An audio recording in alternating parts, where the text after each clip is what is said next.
Bismillah, in the name of God, the Beneficent, the Merciful. Assalamu alaikum, peace be upon all of you. It's a great honor, a great privilege. You know, when we talk about purification of the heart, we're talking about the human condition. We're not talking about anything particular to Islam or Muslims, or we're just talking about things that we all deal with on a human level.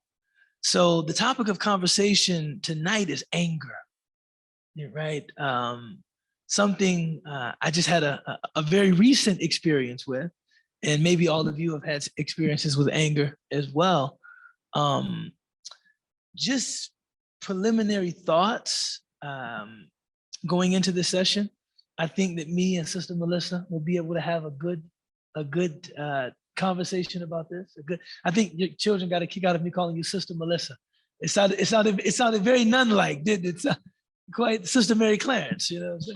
Quite, Sister Act 2, you know, it sounded quite nun-like. She and I, we've conversed maybe 2 other times, I think. One other time. One other time. And the first one, right? The inaugural session. And I really enjoyed it. And it's good to have you back. How are you? Alhamdulillah. Thank you so much. I'm so honored and happy to be here. I have all 3 of my kids here, as you can see, and it's not even my birthday or Mother's Day, which is usually when I make them. One of the first things we did on my birthday was go to your class over. Oh my goodness! Yeah. Oh my goodness! I'm sorry for the disappointment, because if my mother took me to a religious class on her birthday, that's true. When you put it like that, I'm sorry for the disappointment. But I look at this, and of course, I have, they say in Arabic, there's a difference between hasad, which is like envy, where you envy a person and you want them to lose what they have. And ghibta, it's like you envy the person because you want what they have, but you want them to keep what they have. So I have 2 daughters and 1 son as well. And if I could see them at these ages coming to a class with me on a Tuesday night, I think I would be the proudest dad in the world. So you must feel quite honored. And you guys have made your mother feel very honored. So, awesome. I feel good. I was thinking today about how Allah has blessed me with 3 such like beautiful souls, all totally different and so kind and gentle. I love them dearly. I remember feel once honored. we were at Muna and Wasim's, and my son was playing with Cooper, and he was calling him Mr. Cooper. Mr. Cooper. Mr. Cooper. Mr. Cooper. Mr. Cooper. I remember that. But this topic, anger, what are some of the first things that come to mind? Some of your initial impressions about this topic, anger? I was really happy to do this topic, and partly because I think I used to be such a hothead when I was younger. I had a really immature control over my temper. And I lived in New York City for 15 years. Actually, those 2 were born there. So I was there for a long time. And New York City does have a way of kind of getting you down, right? It is a relentless slog there. Sure. And people are very short. And eventually even someone who comes from the country and started off sort of nice gets worn down and gets short. And I definitely was there. I was really getting kind of worn down and snappy, as my mother would say when she would visit me. And and one day I was on my way to work. At the time I worked at 30 Rock, which is a fun place to work. And I was getting coffee on my way to work, and there were 2, and I was standing there for a long time. And then 2 guys came in and they completely cut me. And I was like the only person standing there. And I was like, hey, I'm standing here. And they unleashed a string of obscenities, the likes of which I was like, yeah. And I know it was just, these things happen. And so New York used to be my favorite city. Now it's my least favorite. Well, every now and again you get that in New York, right? But it does toughen you up. But so I was just like, it was super, and they would not stop. Like they just like, it was like went on and on and on. And finally I just like, was like, this is ridiculous. So I went to my office. I fumed all the way to my office. Fumed all day. Every time I thought of it, every time I get distracted with work, and then I think about it, and I get mad all over again. And at the end of that day, I distinctly remember thinking, I probably was on the subway on the way home, still mad about it, right? And I remember thinking to myself, these guys have not thought about you once today. You have spent the entire day thinking of them. Wow. And you have to find a way when you meet an abrasive person in New York to not do that. They rented your whole day free, and Sure. they didn't think of you not once. And so I thought to myself, I can do this. And ever since then, I really was able to stop myself from most times escalating and getting angry, especially out of trivial things or people that don't matter. Like I've definitely stood in line and been like, not the line, please. Mm. Cut the line, because it's not worth it to me. Sure. So I learned it like a little. So that immediately what I thought of is I had developed a coping mechanism, I guess, of not allowing myself to get in most situations, because I felt like it was that you're giving someone else poison, taking poison and expecting the other person to die scenario, right? It's not gonna work. Yeah. For me, anger is not something that I struggle with when dealing with people that I'm not close to. People who I experience, in passing would probably say he's pretty even keel, because I don't, I probably wouldn't expend the emotion that it requires to get angry on a stranger. Just Somebody cutting me off in intuitively, traffic, yeah. Or, a person that you encounter at the library, on the street. It's like, I don't even know you. But my family, close friends, close brothers, sisters, they can get me angry. And sometimes the recognition of that vulnerability is scary. Like, this person is close enough to me to make me angry. I'm that emotionally invested in them that they could say something that could really affect me, or they could do something that could really impact me. Whereas the vast majority of people, I'm very good at kind of that Malcolm Gladwell, loose connection, kind of mastering the art of being cordial. We're close. I mean, I love all of you. I don't want you to think, oh my God, you mean to tell me I can't make you angry? No. But people that I'm close to, they can make me angry. And it was only through that recognition that, something Edmund Arroyo, who's a marriage counselor, he said to me many, many years ago. I was sitting with him and he was offering me some counsel about a marital issue, right? I'm not hiding that. That happens in marriage. He was offering me some counsel about a marital issue. And he said, the thing you have to remember, because my wife had become angry at me and I responded by becoming angry at her.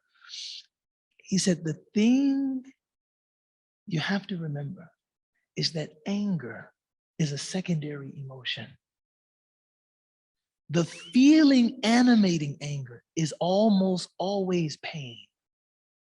That when you see someone angry, it's that you've caused them pain, but that pain is expressing itself as anger, right? And if you love the person, try to see past the anger and try to come to terms with the pain. I've caused you pain in some way. I've hurt you in some way. Yeah. And your response is lashing out, right? But that's very difficult. That recognition is very difficult in the moment that it's happening.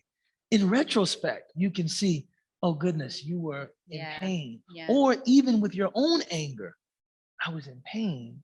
When those guys came into that place and ordered the coffee, what I would assume is that I was treated like a thing of no consequence. They just walked past me like I wasn't even there. Yeah. I feel belittled. I feel, like I was treated as though I didn't matter. Yeah. Right. And it hurts actually. Yeah. And then after the hurt, it's anger. Yeah. How dare you treat me like that? Yeah. Don't you see me standing here? And it comes out like that.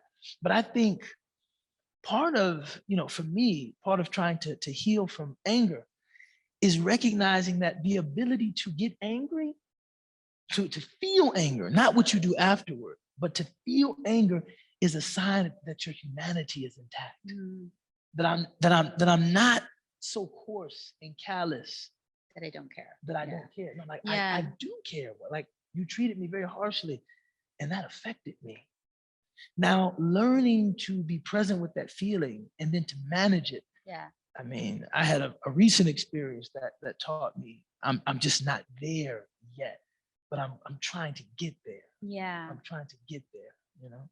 Well, it's interesting you say that. I've never thought of it as pain behind people getting angry at me. That's a good thought. I haven't thought of that. That would help you because it humanizes it for you and calls upon your compassion and your empathy, which would help soften your heart, I think, in terms of dealing with someone that's angry with you in a more gentle way. But I have definitely had this in my life.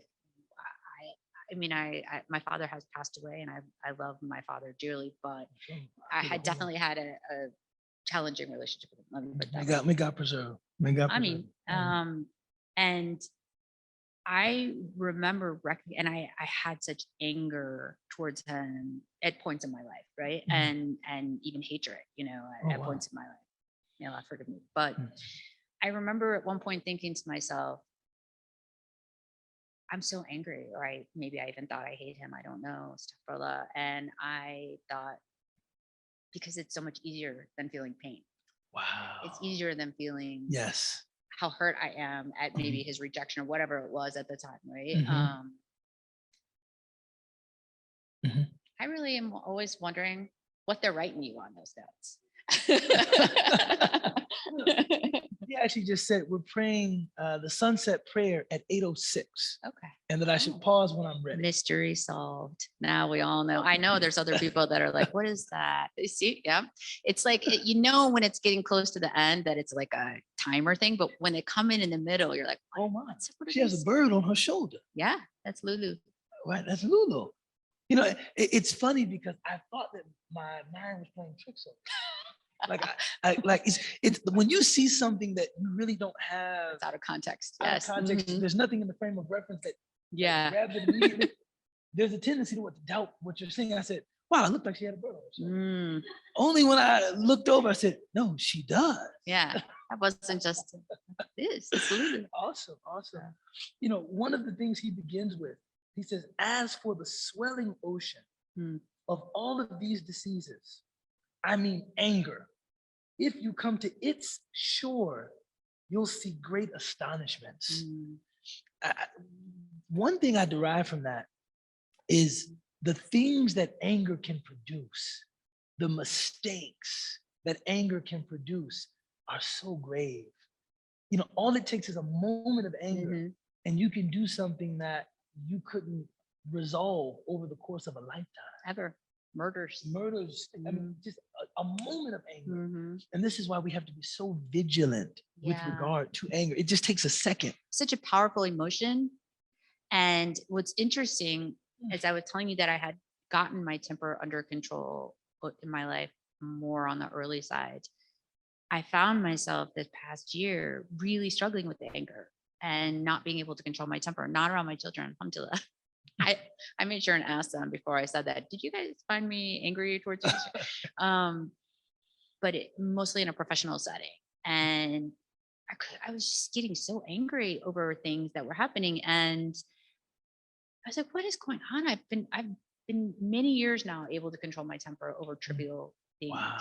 Congratulations. What? Yeah. Well, I mean, I wouldn't say it's 100%, but why am I getting so angry? Like to the point that I would, just be like talking to my boss in ways that were very insubordinate. Right. And so I realized actually rereading this chapter, I was feeling really guilty about it. I talked a lot about it in this space. I'm like, I'm really struggling with my temper. I don't know. Is it a lockdown thing? Am I having like mental health problems? Am I just sick of the four walls? And then I realized as I was reading this chapter that it was justifiable anger.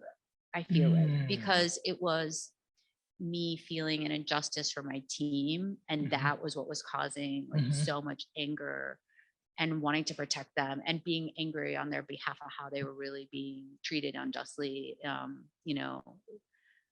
parties outside my company. And so I was just like, I feel like, okay, maybe this is an instance, you still have to control your temper, right? Sure. But the feeling of anger, one thing, one great Islamic scholar said, Imam Shafi'i, who was, he started his life in the Arabian Peninsula, then moved to Iraq, then moved to Egypt.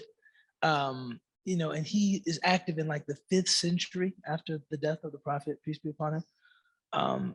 One thing he said, if it weren't for anger, nobody would stand up and fight for justice. Injustice is supposed to make you angry. Like when you see someone being mistreated, it's anger that moves you to say, hey, don't do that. Yeah. Right? If you're coming down the street and you see someone being abused, or if you know that someone is being exploited, it's a feeling of anger that leads you to say, hey, that's not right. That's right. That is justifiable anger. We just have to control its expression. Right. But if you are not angered by things like that, that's actually not a good thing. Yeah. Right? You should be angered by injustice. You should be angered by a lack of fairness. You should be angered by oppression, right? I mean, and those are the things now where I really do actually have a hard time controlling my temper when I see things and I'm so upset. Everybody is, I'm sure. But I think it was helpful to see that, because I thought I had been beating myself up over it for a while. Like, why am I so like getting angry at work or getting angry about these things? And I still do think there's ways of, like, you still have to control. And I think that I wasn't controlling my temper in a way that I think was professional, I guess. But, and also, I think I try to be mindful of my Islamic duties as well out in the world too. So, but I did feel a little bit better when I identified, or when I read this, and then there was some guidance in, actually, as long as you're always in control, there are times where, there's a reason, obviously God gave us anger, right? There's some purpose for it. And so it's channeling that properly. I mean, a man came to the Prophet Muhammad, peace be upon him, and he said, give me some advice. And the Prophet just said to him, La taghdab, don't become angry. Like, don't get angry. Because anger is a kind of gate through which impulsive behavior can happen just like that. I mean, you don't even think about it, and it's already done. I know. Right. And, he likened it in terms of the visual imagery. Anger is often likened to fire. Like it's something that burns, it consumes, it's intense. You feel it. One of my friends is studying somatics, like how you feel things in your body. And he says that anger often starts in the pit of the stomach and goes up, right? And you can almost think of it as like steam or smoke, and by the time it reaches here, it's coming out of your eyes. It's coming out of every orifice, on your face. It's, it can really get like that. And one of the interesting advices of the Prophet, peace be upon him, is if you're angry, wash your face, right, with cool water, right? Like try to cool off. Like if you're angry, it's like kind of like cool off, like literally cool off. And I mean, having the presence of mind to know that you need that, like, I need to do this. Wait, oh man, that's the difficult part. Right. Whenever I can remember that though, which is like hardly ever, right? I swear, Sadaqa Rasulullah alayhi wasallam, the Prophet has spoken the truth, it works. Really? Whenever I can remember it, which is like hardly ever. Right, right. But when I can remember it, like I'm getting angry and I actually can remember to go wash my face with cool water, immediately I feel calmer. I feel calmer, right? It's like the other thing he said, if you're angry and you're standing up, sit down. This is like, it's these little advices, they seem small, but when I hear them, I know that they're being issued by someone that really understands the human condition. Yeah. Because that change in state can prevent you from doing something rash, impetuous, and regrettable. And can change your emotional state. It can change your emotional state. Because if you're up and you're about to, hey, let me just sit down. It changes things. It changes things. Yes. Immediately, it's like, okay. He says, if you're angry and you're sitting down, lie down. Right? You're angry, you're on the couch. Yes. Your spouse or your sibling just says something crazy. You're like, hold on, man, let me just get myself together. Yeah. Right? Let me just get myself together. Your kids are like, "Well, that probably would have helped." Yeah. You know what I'm saying? You know, so, well, let me just sort this out. Let me just get myself together. Right? Let me just get myself together. But this idea that your enemy at a time of anger is speed, hastiness, No doubt. right? Yeah. Rashness. Yes. It's quick. Yes. If you change your state, you take some of the speed off. Right? If you can create a space, that's key, right? That's key. And that is what and especially if you've habituated it, right? If you think I'm angry, wash my face, make wudu, lay down, sit down. If you habituate it, then you'll create space, I think. One thing that, we believe that, the worst actions are actions done in haste, right? The statement of the Prophet, peace be upon him, is al-anatu min Allahi wal ajalatu min ash-shaytan. Whenever you're taking your time and you're being deliberate, it's from God.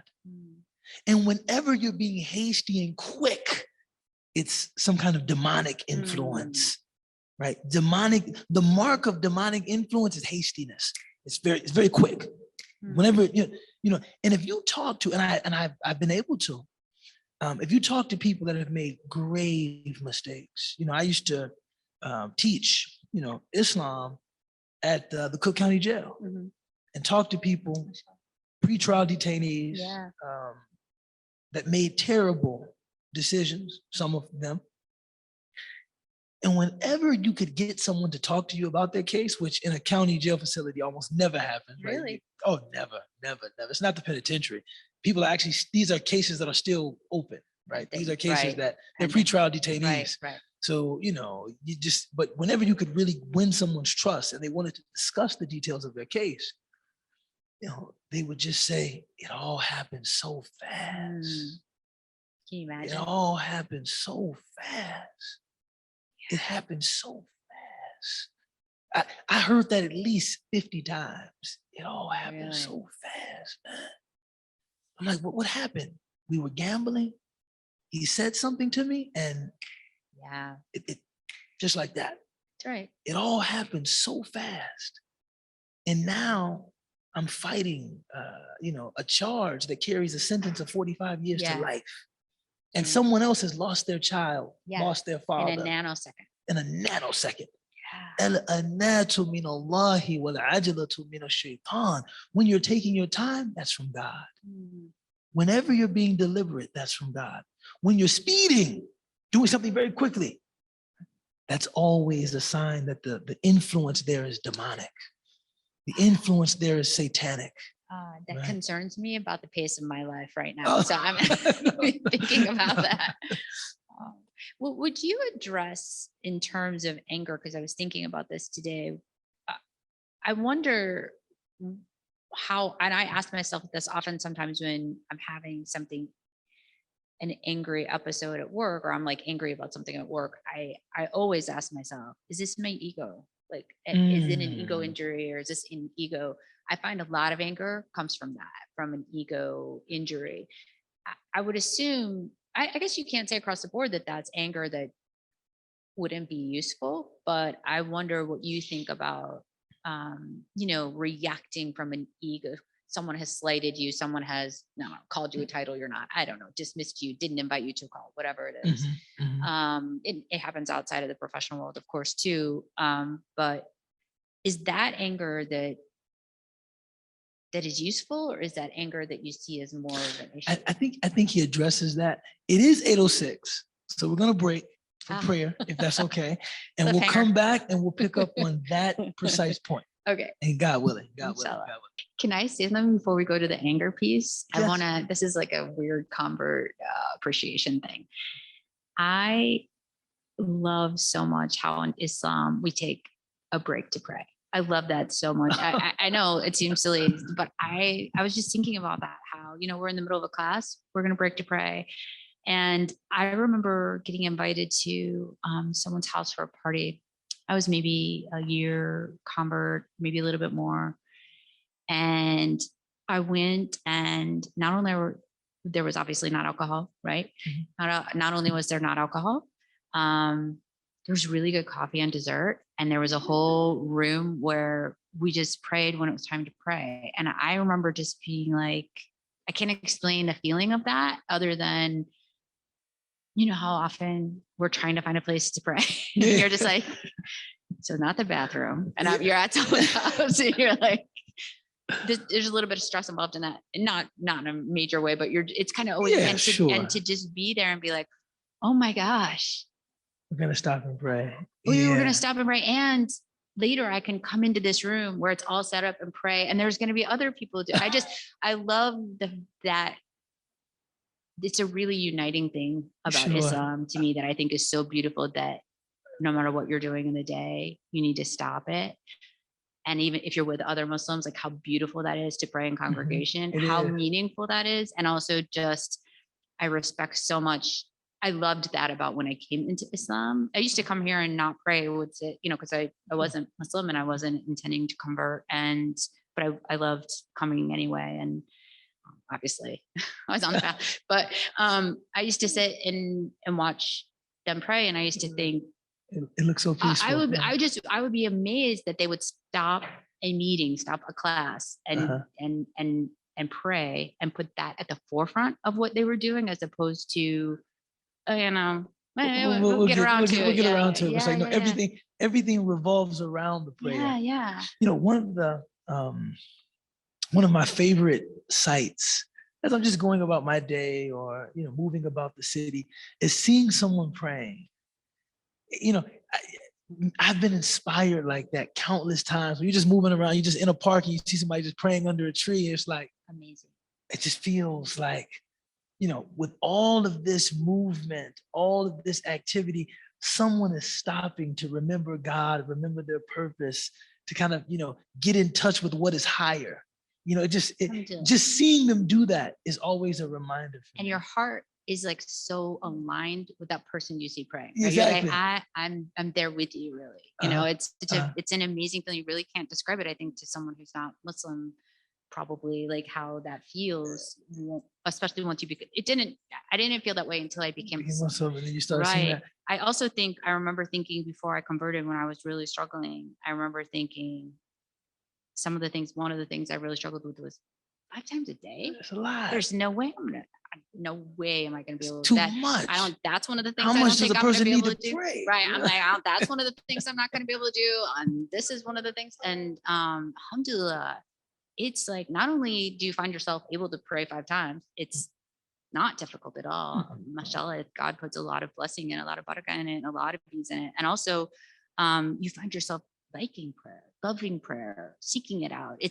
There are times where, you know, it is the peace in the middle of a storm. Man, you're taking me there, man. You're taking me off. I'm telling you. You're taking me there. It's interesting. My story of prayer at work was, you know, I converted and very few people knew. Like, I think my boss, who I'm very good friends with, and one other person knew, and then Mona and Wasim, obviously. We did not have a place to pray. And, you know, we were seeking, I would pray in the stairwell. When I was now trying to pray.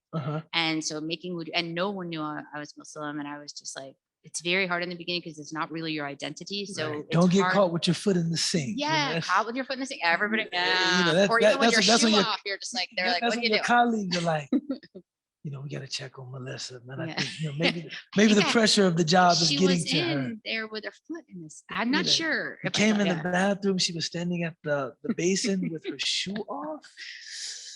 There's so much anxiety because you have your shoe off and you're like, oh, please don't come in. And sometimes if you have boots on, you're like, I got a whole boot off right now. Oh no, don't come in. Like, listening. Anyway, when praying in the stairwell is similarly extremely anxiety, very anxiety producing for me. Some people are, mashallah, much better than I am. But also for me, I found when I first converted, your religion's a lot of your identity, right? And so I was Protestant, and so I wasn't Muslim, like, and I was like, but I am Muslim, but it's weird for me to think of other people. You know, it took a while for my own identity, my comfort with my own identity to catch up. Sure. So it felt weird to pray or for people to see me praying. I almost identified more with how they would feel seeing me pray as opposed to how I felt praying at the time. I see that. And sometimes you just don't want to be embarrassed or humiliated. And it doesn't mean that you don't love prayer or, this weekend, this past weekend, I was in San Francisco. And, San Francisco is a city. I love San Francisco, but there's a lot of vagrancy in San Francisco. So, myself and another brother, we were together on our way to the airport. And I said, I need to pray. I said, let's just go to a hotel. And I said, I have bags with me anyway. I'll just walk in like I'm staying at the hotel, set the bag down. But in San Francisco, everything is locked. Oh. You have to like give them a name, have to look to see that you have a resident to even get in the hotel. I'm like, in Chicago, we can just walk into the hotel, go to the hotel bathroom. And then I went down to the hotel bathroom. Someone had to let me in. And then as I came in, I had my shirt up and I was washing I was thinking, they're going to think maybe I'm a transient person or a vagrant washing up. And I just looked at him and said, Muslim, praying. Perfect. Muslim, getting ready to pray, man. I'm not, not taking a shower in here. You don't have to throw me out. Yeah, please. They were like, no, San Francisco. I was like, it's cool, bro. It's cool. It's cool, bro. I get it, man. Like, it's cool, bro. But no, it's, one quick story that I would always struggle to find a place to pray. When you're just out and about. I think American Muslims don't realize the great reward that we might be gaining in just trying to maintain our prayers. Like if you're in like a Muslim majority country, there's places to pray everywhere, right? But my favorite place to pray, downtown Chicago, fitting rooms, right? I would just grab clothes, go into the fitting room, Now, the only dilemma was that if you were at like a discount store, the fitting room is not very nice and there's usually space underneath. Oh, no. And I worry that somebody would see me praying and think I'm peeping at them. And, For sure. God, you indecent. So I would just be praying like, please, I hope nobody sees me. And then when you went to the good stores, the best fitting rooms, I could tell you all the stores have the best that's funny. The best fitting rooms in the city used to be at Barney's. Oh, that makes sense. Yes. Those fitting rooms were nice. That was like my message. I almost wanted like light incense in there. I wanted to sit there just make liquor in the fitting room of Barney's. You know what I'm saying? But the help staff is just very attentive. They're too attentive to pray. So like you're in there. Do you need a 32, sir? How is that? Do those fit well? Should I bring you a different size? I'm like, Sami Allahu liman hamidah. Does that mean you want a 36? So I should bring a medium? Allahu Akbar. Okay, I'll bring the medium. I see you're in the middle of something. What's going on here? But finding a place to pray is quite difficult. The thing that he says about anger, he says it has two treatments.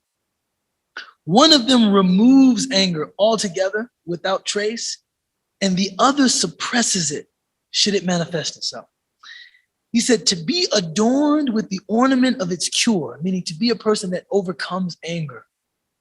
Remember the extensive praise lavished upon forbearance and humility. Think about that. Like he's saying, think about how much we esteem people that are forbearing. When someone can hold their temper, right? That person is always honored by people. Like that there's never anything dishonorable about a person that is forbearing. It's like they didn't lose it. Right. They didn't fly off the handle. In fact, I would say that, it's always a sign of great strength. You don't look at such people as weak, right? You don't look at them as cowardly in any way, right? When a person is able to restrain their anger, you don't look at them as like weak, or you tend to look at them as very strong. When God describes the people of ihsan or spiritual excellence, the two qualities mentioned in Ali Imran, كَاظِمِينَ الْغَيْظَ وَعَافِينَ عَنِ النَّاسِ. They restrain their anger and they forgive people. Right? These are, if you want to see a person of spiritual excellence, Just look for those two qualities. They restrain their anger and they forgive people. They restrain their anger and they forgive people.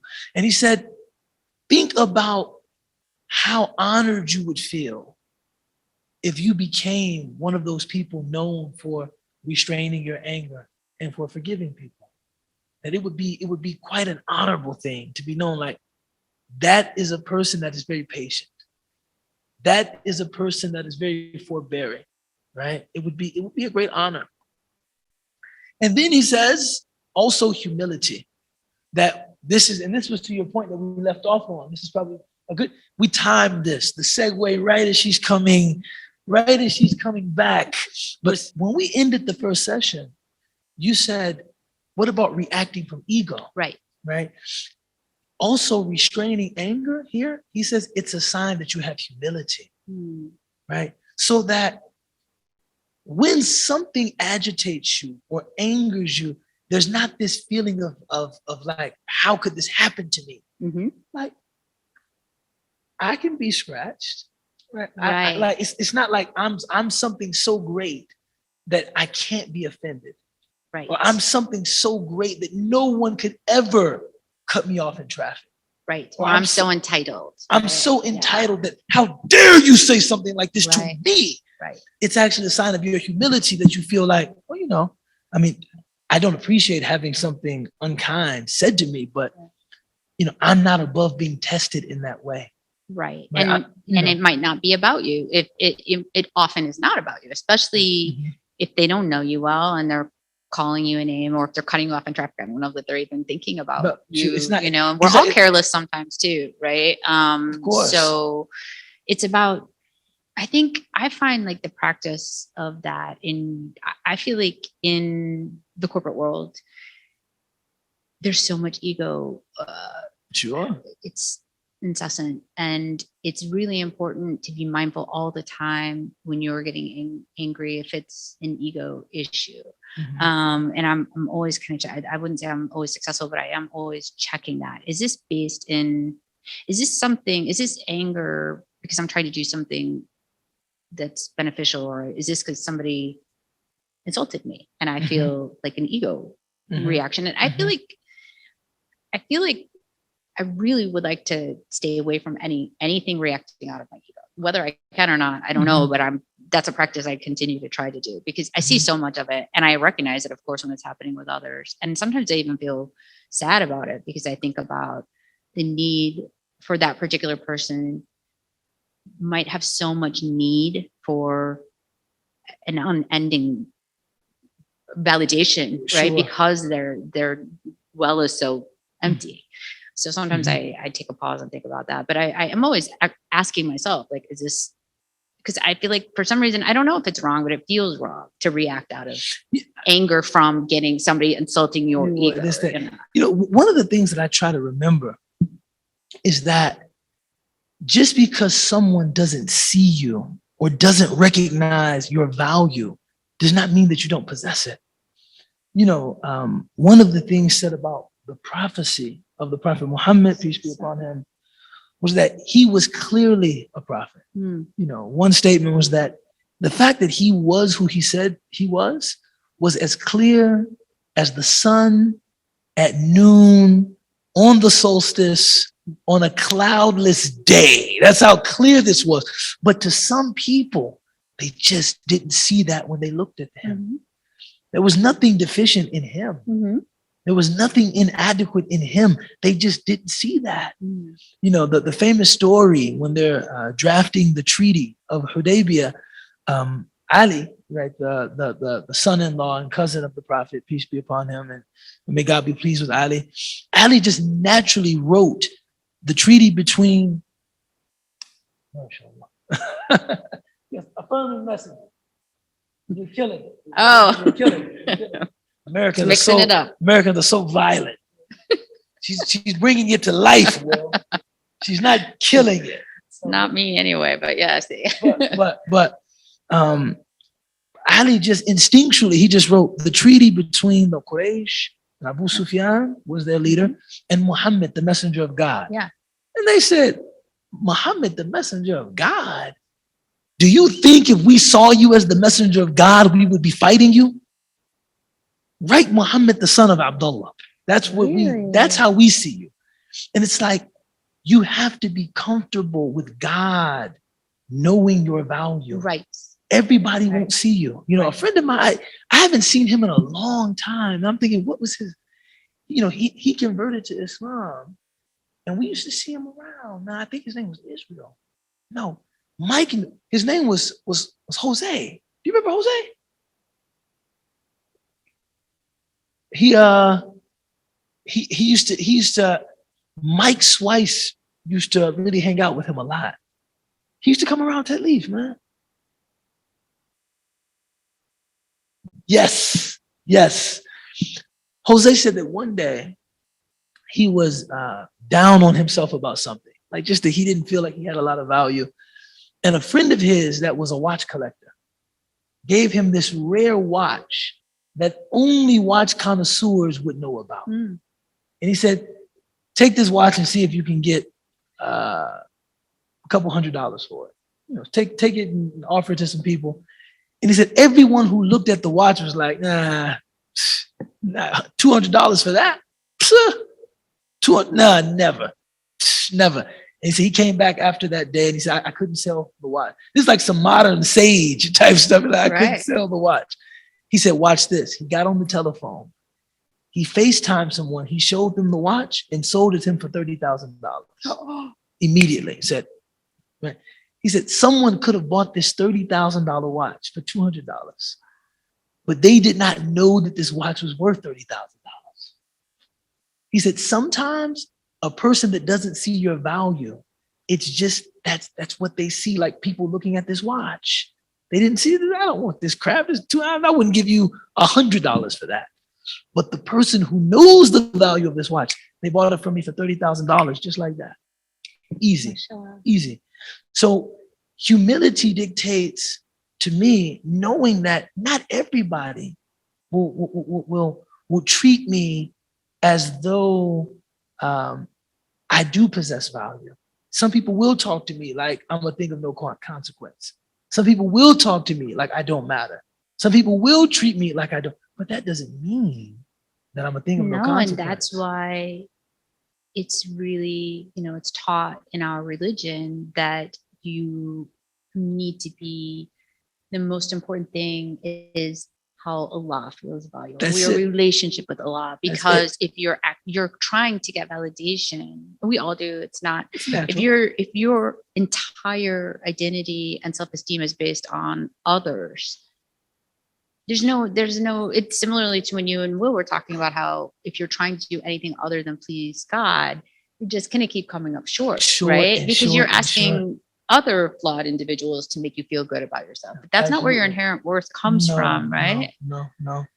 This is very good. Actually, I'm just going to finish reading the chapter and then we'll open for some Q&A. In sacred law, as well as in the poetry and prose of the wise, indeed, remember that all of the prophets of God have been depicted as having both qualities, forbearance and humility. Thank you, Aaron. Repel anger by perceiving it at its onset, that there is no one doing anything in reality except the Almighty. That even when you're getting angry, this is a test from God. Right. This is not about this person in front of me cutting me in the line to get coffee. God is testing me. Right. Let me demonstrate some patience. Also, by performing ablution or ritual washing with cold water, keeping silent, lying down, and sitting. It will pass by doing these things, and also by seeking refuge in God, as was mentioned in the tradition. So, just a few advices that we've already covered. And then just this reminder that, people that experience anger, they say, istahwada alayhim ash-shaytan. Like Satan has possessed them, not like exorcist head spinning, but like, he has them in their his grasp. Satan has, the angry person is in the grasp of Satan, and they can be directed to do very horrible things. So when you feel anger, ask God to protect you, right? Get out of the grasp of Satan and ask to be embraced by God, right? So good advice. We can open for questions, comments. Yes, sir. Oh.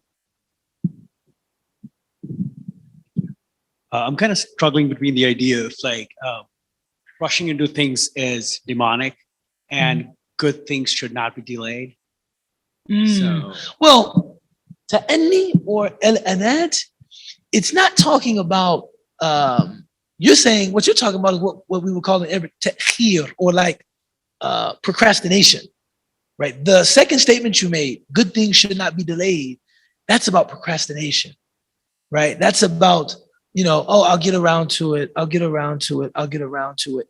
Deliberation doesn't mean procrastinating. It means as I'm doing it, I'm careful and I'm thinking about it, right? I'm going about it carefully. That doesn't mean I'm not doing it. It's not me, I need to do something. Oh, I'll get around to it. Oh, I'll get around to it. Oh, it means as I'm doing it, I'm not rushing while I'm doing it. The great basketball coach, John Wooden, who used to coach the UCLA Bruins, won a number of championships. Bill Walton, Kareem Abdul-Jabbar, Gail Goodrich, players like that. They said, they asked, I think, Jabbar, what was your favorite saying from Wooden? And Wooden would say, be quick, but don't rush. Right? Be quick. Right? Make your move swiftly, but don't rush. Right? Rushing entails what? Being out of control. I'm out of control. I'm out of control. That's what we're talking about when we're saying, take your time. Now, to be decisive like that, azamta fatawakkal ala Allah. Once you have come to your decision and you have decided upon a course of action, make your move, right? Make your move and make your move faithfully, but make it deliberately, not like rushing. I don't know what I'm doing, right? Make your move, steadily, be quick, but don't rush. There's a famous story about a companion named Sa'd ibn Abi Waqqas. And Sa'd was kind of on the outskirts of Medina, and he heard the call to prayer. So he started running to get to the prayer. And in his enthusiasm, he's pushing people. He's coming through it. I gotta get there. I gotta get there. I gotta get there. And the Prophet, peace be upon him, just kind of saw him entering the mosque out the corner of his eye before he began the prayer. And after the prayer, he came up to him and he said, I saw your enthusiasm coming into the mosque. It's very good to have enthusiasm about prayer, but don't ever do that again. Once you have started toward the prayer, move with dignity, right? It's like you're already in a state of prayer once you have started toward the prayer. You don't have to push and shove. And I always tell Muslims now, look, we're going to the mosque for the congregational prayer. We don't have to cut anybody off. We don't have to give anybody the middle finger. Could you imagine that? I'm trying to go to Juma. You motherfucker, get out my way. I'm trying to go pray to God, you silly mother. Learn how to drive, and I got to go pray to God, you dumb mother, man. Get out my way, man. It's like, no, you don't have to do all of that, man. Just relax. You're making your move. Make it deliberately. Make it deliberately. So that is how I would think to reconcile between those two ideas. Yes, sir. I think we're taking a sister question next. Why can sit up? Sure. I'm gonna hurt the eardrums. Oh God. I'll try to speak as soft as I can. I'm really loud. Okay, so my first question is, so you talked about humility and restraining. When you restrain yourself with anger, you had this humility. But what about when you're angry at yourself? you've done something wrong, and I'll give you a perfect example. Like this has been me recently. Like, and I'll like do like positive affirmations, right? I'll try to be like, oh my God, what did I do? I'm an idiot. Why did I do that? I'm like, astaghfirullah. I'll go pray and I'll come back. And I'm like, still thinking about it, still recurring. And of course, the shaitan wiswa is coming into my ears, in and out, repeating what I'm doing or what with things that I've done, right? So is it, and I know you talked about like having anger against people, like holding in humility, but what about towards yourself? And you're angry at yourself and you're telling yourself, you're yelling at yourself. Like I'll have times where I'll be like yelling at myself. I'm like, why? Like it's exacerbated anger. And so how can so do you still impose that same meaning, like, okay, when you restrain your anger towards others, you also must restrain it against yourself? Or is it a different type of humility when it's towards yourself? Well, I think it's interesting. I struggle with that a little bit too myself, to be honest with you, and many of us do. Right? I think of this time that I had a friend who was not Muslim, but was in the process of converting to Muslim, then converted to Muslim, but had a boyfriend before, and then was talking to that boyfriend. And the boyfriend was really treating her poorly, was not a great boyfriend. And she was, exiting the relationship because she's Muslim now. And she said to him one time when he was really abusive to her, I'm a child of God, I'm a child of God. Because she had realized her worth more. And I think when we talk to ourselves in a negative way, it's no different than that boyfriend speaking to her abusively. You are disrespecting a child of God by disrespecting yourself in that way and being harsh in a way that was not a model by our Prophet, peace be upon him. He wasn't harsh with anyone. And if he knew that you spoke that way to yourself, it would hurt him, right? Because he was so loving and so gentle and so kind. And so I think I think that treating yourself and being kind to yourself is truly the most difficult. It's easier to be kind to others than it is yourself, honestly. It's very easy to be kind to others, Yeah. and then to yourself, you're like, you're like knocking yourself down. totally harsh. I think just to echo the point that was already made beautifully, holding yourself with some mercy. They say that humility is from God, but part of humility is recognizing your human limitation. That verse in the Quran that human beings have been created weak, right? We naturally are prone to mistakes, lapses of judgment, indiscretions. That's a part of being a human being. And one of the wisdoms in that is that through that we learn humility, right? Through that process, you learn compassion with other people. See, a person that's hard on themselves like that, I find it strange that they could even be compassionate with anybody else. Whereas the natural, consequence of being gentle with yourself is that you would be gentle with other people. See, I know what it is to fail in your commitments. I also know what it is to intend something but not come through. Yeah, right. And in the same way that I hold myself with some mercy, I hold myself with some gentleness and say, I really tried. But I failed. And, I'll get back up and I'll try again. And just remembering that, we're just people, just ordinary people, just human beings, and this is a long journey toward, trying to be excellent morally, trying to be people of your convictions, people of your beliefs. It's a long journey, man. It's a long process. And I actually don't think that beating yourself up will help you get to where you want to go, right? I find that beating myself up actually demoralizes me. Right? I'm worthless. You saw what you did. You're worthless. You're nothing. And it's like, no, I actually don't feel like I'm worthless, but I do feel like I still have yet work to do. I've made some progress, but the road is still long. The road ahead is still long. But man, how blessed am I that I recognize that, right? I see it, but I don't have to beat myself up. I don't have to get down on myself and deem myself completely unworthy and I'm nothing. And no, just I think hold that, yourself with some mercy. I think recognizing that it does you harm, it's not beneficial to you. Mhm. So when you start to do it, I do too. I'm really speaking to myself really first here is that, I think that I developed that kind of negative self-talk as a way of a motivation to do better. And I think it's counterproductive because you are constantly beating yourself up. And I really do think also there's something satanic about it because it really is like, Mhm. it keeps you from, I mean, Islam is so much about mercy and love and kindness, and you would never speak to other people the way you speak to yourself. Some of us, right? Some of us. And if Allah knows your thoughts, which He does, I don't think He would be thrilled with sometimes with the way. But we don't think of it like that. Right? We don't think of it.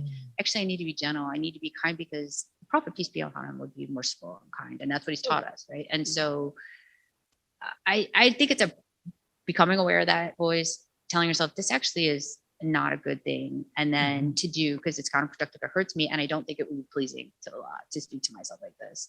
And I can be accountable and also be fallible. And one of the things I've said to my kids for forever is perfection is for God alone, right? Perfection is for God alone. We can't expect that of ourselves, even though we do. It's great to be driven to do better, but perfection is not for us. That's not how we were made, not how we were designed. We weren't made to be perfect. We were made to be imperfect and prayerful. Oft returning. That's imperfect and oft returning. That's the word I was looking at. The collaboration. Very good. You see. Well, yeah, we're made to be imperfect and oft returning. There's something for me actually quite assuring in getting back up, falling down, getting back up. And my friend, Dr. Bilal Ware, he said that self-doubt always incapacitates you. See, humility, you try harder. Self-doubt, you just stop. Man, I'm nothing. Why am I even trying? It's over. Forget it. It's done. He said, that's how you can tell them apart. Humility always encourages you to work harder. I just gotta give a little more. I'm here. If I want to get here, I got to get a little more.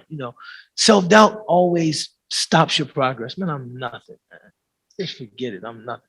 And this can be particularly difficult, I think, in Islam, to be honest with you, because there is the concept of Islam, right? And there is so many ways you can try to be better. And there's so many beautiful examples of Muslims that are really pious and beautiful and beautifully practicing. And they're such beautiful souls. And you're so far away from them, right? You're like, I'm nowhere. The very basics that I struggle with that you have mastered and moved on. And the thing is that sometimes when you read hadith or you hear stories, I recently heard one that really, really, I can sometimes become scared and think that person was punished for that. And I'm in trouble. And I was really struggling with that recently, like in terms of like that, that sort of shaitanic concept of hopelessness, right? Yeah. Hopelessness. And so like, why am I bothered? I'm no, if that person is getting punished for that, what am I doing? Well, I'm toast. Forget it. Why am I even struggling? Because I'm not in the game, and then I was really struggling with it. I spoke to a friend of mine and he just said something really quickly to me, which was, I said, how do you, because he was a born Muslim. So I said, how do you reconcile that? Like you're trying so hard to be better and you see you're making some progress to be a better person and whatnot, but you see your shortcomings so much. And that's so much the focus. Right. And I said, how do you not be scared and not give up and not sink into sort of hopelessness? And he said, there are so many opportunities in a day to ask for Allah's mercy and forgiveness. And that's the cycle, right? The cycle is oft returning. Like you failed, you did something, you lost your temper on a call, you did something, it could be minor. Why did I do that? I've been working so hard. I just made that person mad. I just hurt that person's feelings, whatever it is. And you are in prayer saying, I'm so sorry. Please help me to do better next time. That's what God wants from us, right? That's what God wants from us. Absolutely. Right? Is that feeling of like just humility and sometimes even brokenness. Right. Any idea that I've had of myself as being like perfect or always get shattered. That always for me, it got shattered in a big way recently, but it always gets shattered, and you get back to the drawing board, and you get to work. I don't want to lose his question. Okay. So, you have one more. I have a second question. I'm sorry. Okay. What do you say to those Muslims that believe like, well, to another Muslim, well, an eye for an eye, he did this to me, so I have to do this back to him because it's only fair. This is fairness. And it grows out of anger, right? And also, like you mentioned earlier, behind that anger is a mask of pain. So they're hurt by something another Muslim did. And so they need to rectify it by evening like the playing field out. Is that still going back to that? Okay, no, you take a step back, be humble, or is it no, you get your justice? I feel like the position that we take vis-a-vis justice and mercy is a very nuanced position. There's certainly in our faith tradition a recognition of the necessity of justice. You can't, we wouldn't be able to live together as people if there was no concept of justice. If people just could do anything and there was no means of seeking redress. It was like, this person stole from me. And if the only thing I can do is like the Les Mis, give them some more type situation, that begins to feel, if that's the only recourse I have is just to turn the other cheek or to allow myself to be stolen from or to allow myself to be disrespected, that can reach a place of like, my mistreatment or me being mistreated has been normalized, that it doesn't even demand like a redress. That can become toxic.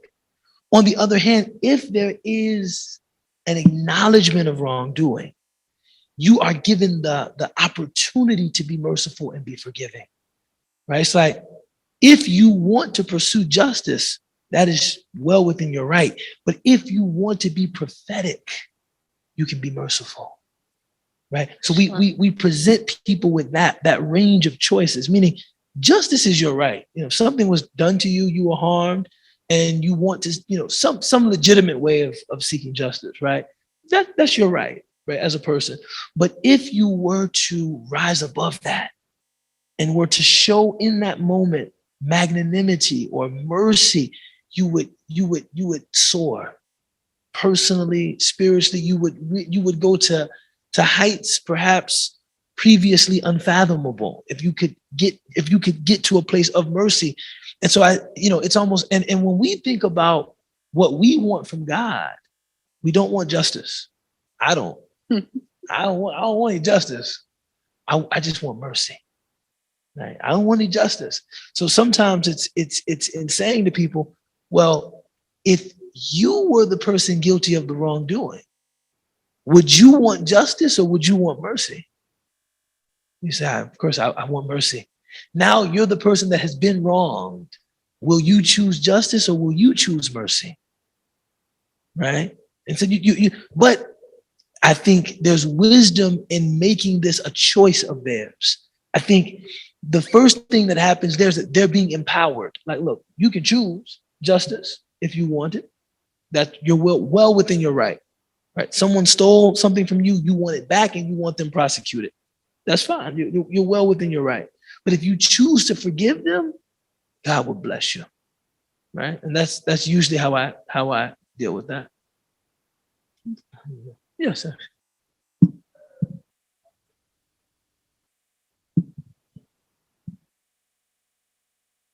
So in terms of like Galilee life, the people who like hold their anger, where's the boundary between like insisting on your own value and like holding your own, especially in like interpersonal relationships, versus like letting yourself be disrespected, like you mentioned? How is it like a ratio, or is it like just a qualitative, case by case thing? I mean, you work in corporate America. I was just thinking of since I've converted, how much I struggle with that at work, because I've attempted to be less reactive, less, egocentric and less triggered by egotistical things. Whereas before, I think I would have insisted on probably being respected at a certain level, whatever it would be. And so sometimes now I see myself just never fighting when these sort of slight injustices happen in the corporate workplace. And sometimes I think to myself, is this going too far? Am I to the point where I'm a doormat, or, I'm not, frankly, but I have a long way to go before I'm that nice. But just like in terms of always measuring it. And I think it comes, for me, this is personal, but for me, I'm always checking in with myself and always checking in with myself to, how do I feel about that? How do I feel about myself as a person? I have to look at myself in the mirror. I have to answer to God someday. How do I feel about my reaction to that? And that includes sort of what Yasmin was saying in terms of holding myself as someone I also have to answer for how I treated myself, right? Mm-hmm. Answer to God about how I treated myself as well. I'm being inarticulate, but frankly, I'm thinking, am I doing myself a injustice by overlooking that rude email that just came in and not calling that person out? Or am I okay? How do I feel about that myself? How do I feel about that? And I think that decision has to reside within yourself in terms of, there have been times where people have done things to me, and one time in particular that was really, a lot of people knew about it. And I really chose a path of forgiveness. Alhamdulillah, that was for sure inspired by Allah. That wasn't my own doing. And a lot of my friends wanted justice for me on that and were really angry and just like, why didn't you do this? Why didn't you get back? Why didn't you strike back? And I was really comfortable with my decision because I felt like it wasn't that I wasn't sticking. I was really comfortable that it wasn't that I wasn't failing to stick up for myself, but that I knew I would be benefiting myself by being more merciful and more forgiving and benefit others in my life too. So I was so comfortable with that decision that even to this day, when people say things to me about that, like, don't even talk to me about it, still makes me mad on your behalf. I'm like, I'm not mad about it. I know it was the right decision because I sat with myself about it, right? I thought about it. I could have struck back. I could have done lots of stuff, but for me, it was the right decision. So it's kind of a personal, you have to personally, but I think it's important to have that practice of a mindful and well thought out decision. Am I not responding to this email? And how is that? Is this okay? Or am I going too far and being humble such that I'm victimizing myself or what have you, right? I think too, you have to remember that you can respond to disrespect or respond to an injustice without being angry. Mm-hmm. Responding to injustice doesn't entail violent anger. You can actually sit with yourself and you can kind of work through your personal feelings of anger and then just deal with the issue at hand, right? Sometimes, because if, I sometimes look at it like if someone did something that was rude or disrespectful or, right, it was something I didn't appreciate. I almost feel like I owe it to them to point out to them that, this was disrespectful. This was something that I took issue with, so that they don't think that it's okay.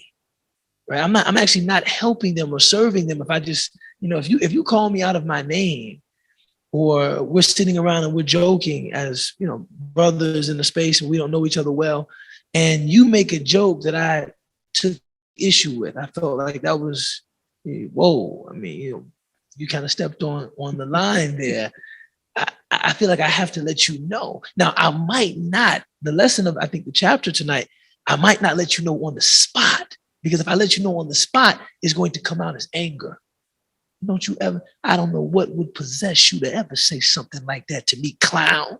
I don't know, don't you ever in your life, it's like, nah, I'm angry. But if I give it some time, I might say, the other night we were sitting around, joking, having a laugh as brothers. And I'm sure you probably didn't mean anything by it. But when you said that thing about fried chicken, no, I'm just kidding. I kind of took issue with that. That got to me a little bit. I'm just now. Look, you probably didn't mean anything by it, but I'm just letting you know. Just care for your brother. Be a little more careful with the feelings of your brother. Right? I've had to do that. Right? And when I wait, it's actually received well.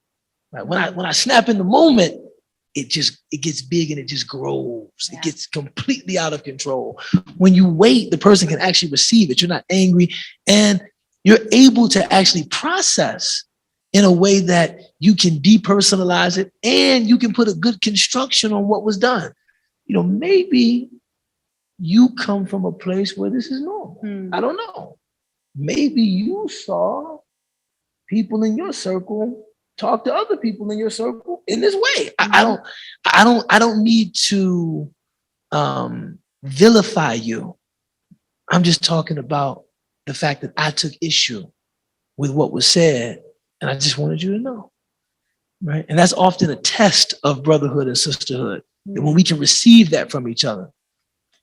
Got it. Plus, I think if you do it in the moment, you trigger someone's shame. If they've said There you something go. across the line, and then once you've gotten someone triggered up in shame, They're not going to hear anything that you say. and and you're not, the whole point of letting them know that they crossed a boundary so that they can correct their behavior with others. Mhm. Gone. Gone. Yeah. Now they're just opposing you. Yeah. Now they're Right. just like, I have to defend my position because My- I don't like the shame feeling that you put Feeling upon that me. you- You're that you- obviously wrong about what I said. Sure. Mhm. Something's wrong with you, and you're Yeah. oversensitive, and come on, it's just a joke, and, right? You can't do. Look, it's. I didn't like it. That's all I'm asking. Yeah. Saying, Yes, my sister.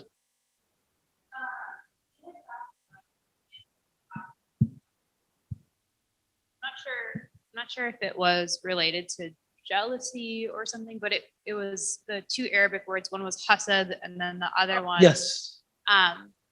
There are times when you're not angry at a person, but you are frustrated with your own situation.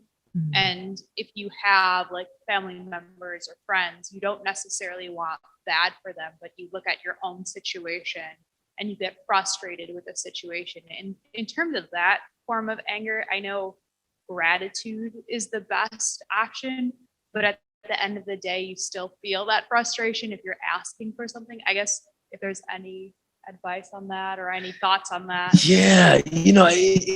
One of the things. Of course. You said it.